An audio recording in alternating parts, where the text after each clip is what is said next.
Bon, c'est parti. Aujourd'hui, on va explorer ensemble le début, qui est vraiment puissant et poétique, d'un texte absolument fondamental. Et ça commence fort, vraiment dès les premiers mots. On est tout de suite plongé dans une affirmation qui va tout changer pour la suite. Alors, cette introduction, elle nous présente un concept, un personnage même qu'on appelle la parole.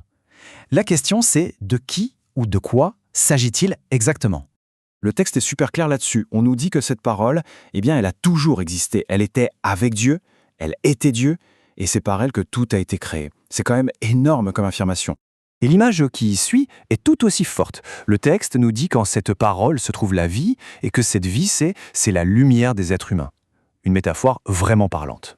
Et c'est là qu'apparaît la première tension, le premier conflit du récit. D'un côté, on a la lumière qui brille, et de l'autre, les ténèbres, qui, elles, ne l'accueillent pas, elles ne la saisissent pas. Alors, juste au moment où on est en train de réfléchir à cette grande idée cosmique de lumière et de ténèbres, voilà qu'un personnage humain entre en scène, un homme qui s'appelle Jean. On va donc s'intéresser au rôle de ce fameux Jean. Et on va voir que sa mission est très très spécifique. Ce n'est peut-être pas ce qu'on imagine au premier abord, mais c'est absolument clé pour comprendre de quelle lumière on parle. En fait, tout son rôle se résume à une chose, être un témoin.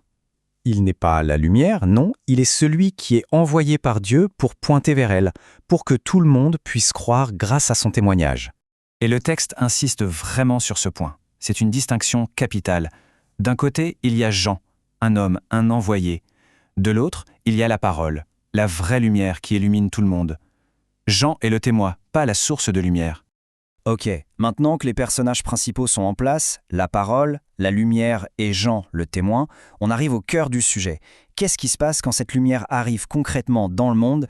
Eh bien, la réponse est assez dure. On assiste à une sorte de rejet en cascade. D'abord, on l'a vu, les ténèbres ne la reçoivent pas. Ensuite, le monde, son propre monde qu'elle a créé, ne la reconnaît pas. Et enfin, le plus tragique peut-être, son propre peuple ne l'accueille pas. On pourrait croire que l'histoire s'arrête là, sur un échec. Mais non, il y a un mot, un tout petit mot, qui change complètement la perspective. Pourtant. Parce que oui, malgré ce rejet massif, il y a eu des gens qui ont réagi différemment. Et pour cela, l'accueil de cette lumière a entraîné quelque chose de radicalement nouveau. Et le texte nous donne la recette, si on peut dire. Il y a une condition double, il faut la recevoir et il faut croire en elle. Et le résultat, c'est le pouvoir de devenir enfant de Dieu. Rien que ça. Alors, enfant de Dieu, qu'est-ce que ça veut dire exactement? Le texte précise que ce n'est pas une question de lignée, de sang ou de volonté humaine. C'est bien plus que ça. C'est une naissance qui vient directement de Dieu lui-même. Et tout ça, ça nous laisse avec une question assez vertigineuse, une question qui est vraiment au centre de tout ce qu'on vient de voir. Au fond, quelle est la différence entre être créé par Dieu et être né de Dieu?